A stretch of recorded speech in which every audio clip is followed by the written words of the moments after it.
Okay, we've got Dream Angel, page 186. Together with the mediation sessions and study sessions, I had a full workload. I loved the challenge and saw a difference in the young people who went through the 6 week sessions, cleaning police cars and learning how to study. Reported crime in the area decreased considerably.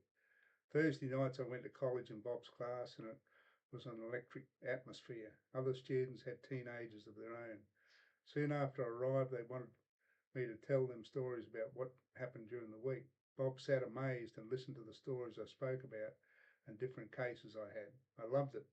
I felt I was doing well in the community. One night, Bob took me aside. You love this subject and what I teach you, don't you? He said to me. Yes, it opened up a whole new world for me. I don't know how I can thank you enough for all you've shown and taught me. There is something you can do. What is it?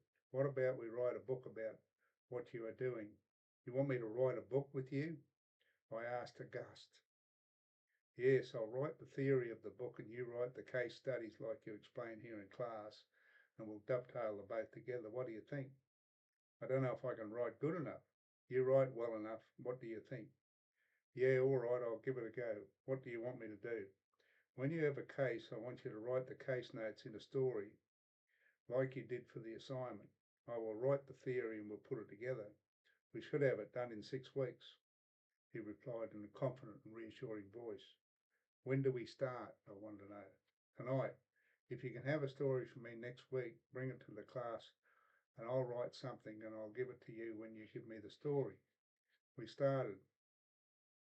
I wrote the story of each case, and on college night I handed him the story, and in turn he handed me the theory he'd written. Talk about synergy. You wouldn't believe how much we were locked into one another's thoughts. Bob didn't know what I was about to write, and I didn't know what he thought, his theory he wrote. But when we exchanged our papers on the college night, if I'd written a story about motivation, he had prepared a theory paper on motivation. It was amazing how we worked together. Computers were introduced at this time, and Bob purchased one of the early Commodore computers, which needed to be booted, then placed in a floppy disk, type what you wanted and save, then remove the disk. I handwrote notes all of my stories. 6 weeks went into 3 years. It was hard work. Our first draft was completed within a year. It was a thick foolscap document with pages upon pages of typewritten words. Bob entitled the document with a name I couldn't understand, The Missing Link. It was the first draft, so the name didn't matter.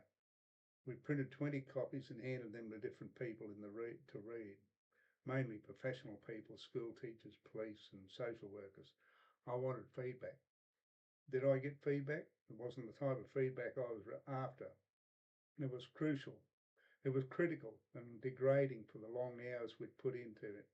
I discovered if I wanted to be an author, you needed to have an exterior shell as hard as a tortoise.